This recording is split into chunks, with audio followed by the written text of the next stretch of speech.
I scrolled through the posts, each one more unsettling than the last. Illegal drugs, counterfeit money, stolen identities. This place had it all. But what caught my attention was a post titled, "The Midnight Broadcast." The description was cryptic, promising an experience like no other. It was like a siren's call drawing me in. Intrigued, I clicked on the post and found a message detailing the instructions. It claimed that at the stroke of midnight, a link would appear, leading to a live stream of a sinister ritual. The participant had to enter the stream alone, no exceptions.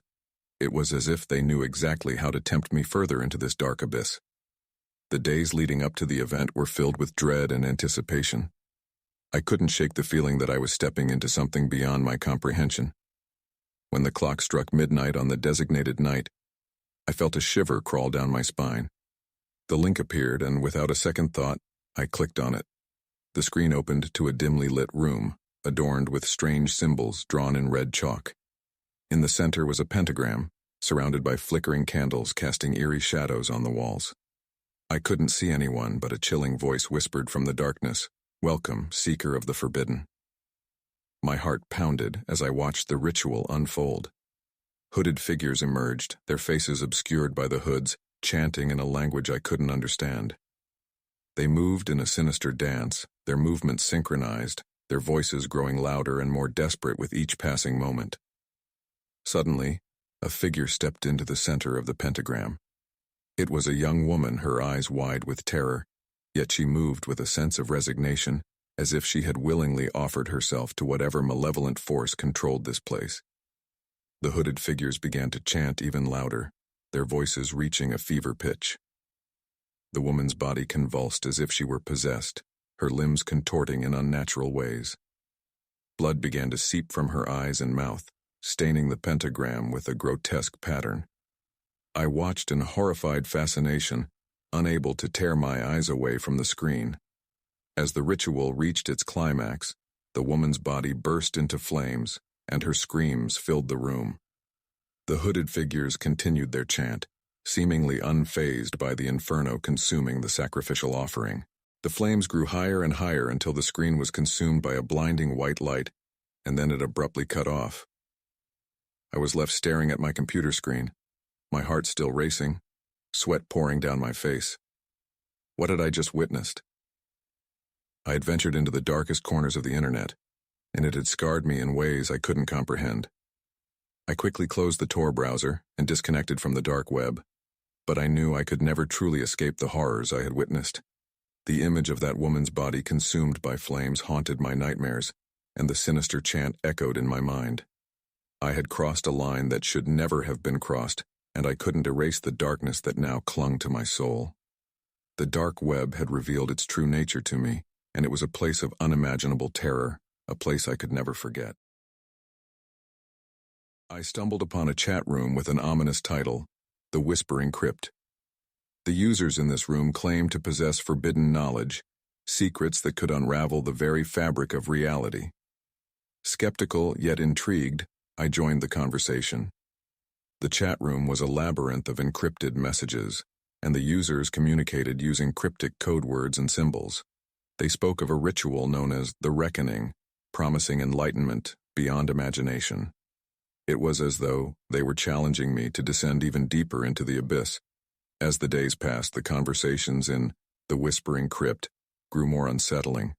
They spoke of a location, a remote cabin hidden deep within a desolate forest, where the reckoning would take place.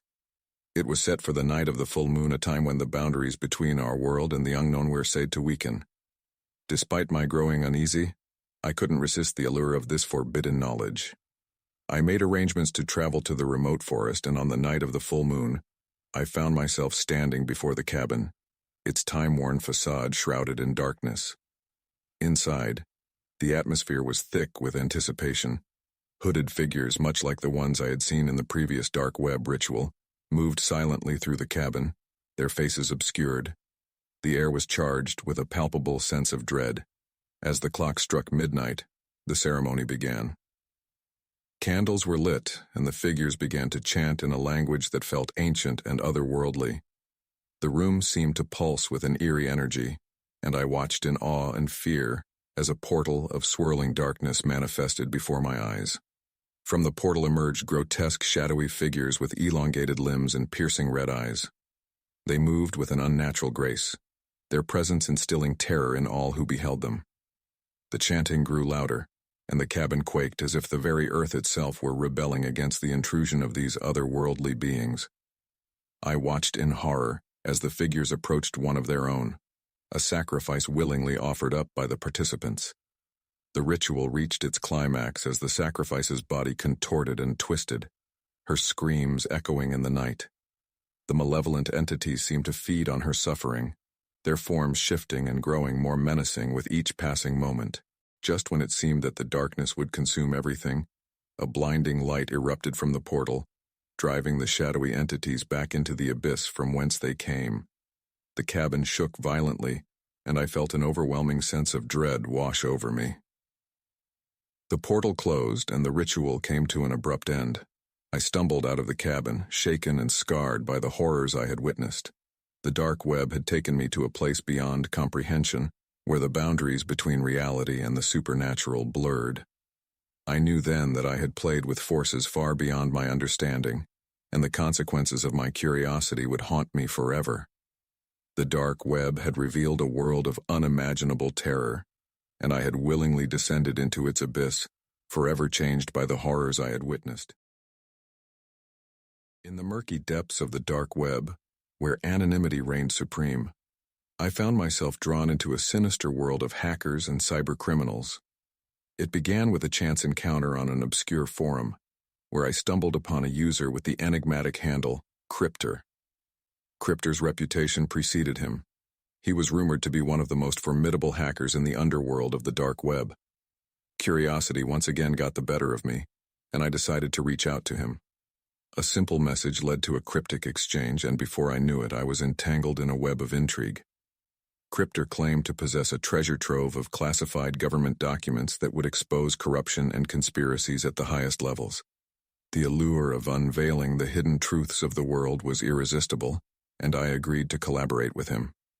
As our partnership deepened, Crypter revealed his grand plan, a daring heist into the heart of a government database, a digital fortress guarded by firewalls and encryption that would make even the most skilled hacker tremble. But he was confident that we could breach its defenses, uncovering secrets that had been concealed from the public for far too long. Our preparations were meticulous. Crypter's brilliance shone through as he navigated the labyrinthine networks of the dark web, recruiting a team of elite hackers to aid in our mission. We were the digital insurgents, determined to challenge the powers that be. The night of the heist arrived. We gathered in a virtual hideout, our faces obscured by masks of anonymity. Crypter's voice, distorted and robotic, guided us through the complex layers of security. It was a high-stakes game of cat and mouse, as we slipped through the electronic defenses like ghosts in the machine. With each passing moment, the tension grew. The very act of hacking into a government database was a criminal offense with dire consequences.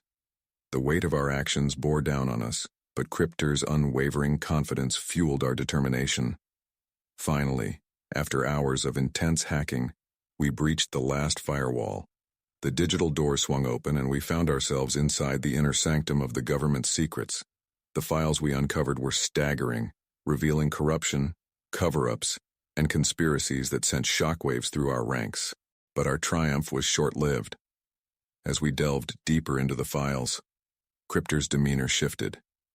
He became increasingly agitated, muttering about hidden agendas and a looming threat. He was convinced that we had stumbled upon a trap, a digital snare designed to ensnare anyone who dared to uncover the truth. Panic rippled through the team as we raced to cover our tracks and escape the compromised database. Crypter's paranoia intensified, and he insisted that we had been compromised, that the government was closing in on us. In a whirlwind of frantic keystrokes and hastily executed countermeasures, we disbanded, vanishing into the labyrinthine corridors of the dark web. I never heard from Crypter again. The dark web hacker who had promised to unveil the world's hidden truths had vanished, leaving behind a trail of paranoia and uncertainty. The secrets we had uncovered remained buried in the shadows, and I was left to wonder if we had truly stumbled upon a trap, or if Cryptor's own demons had consumed him. In the end, the dark web hacker had shown me a world of intrigue and danger. The consequences of our actions were shrouded in uncertainty.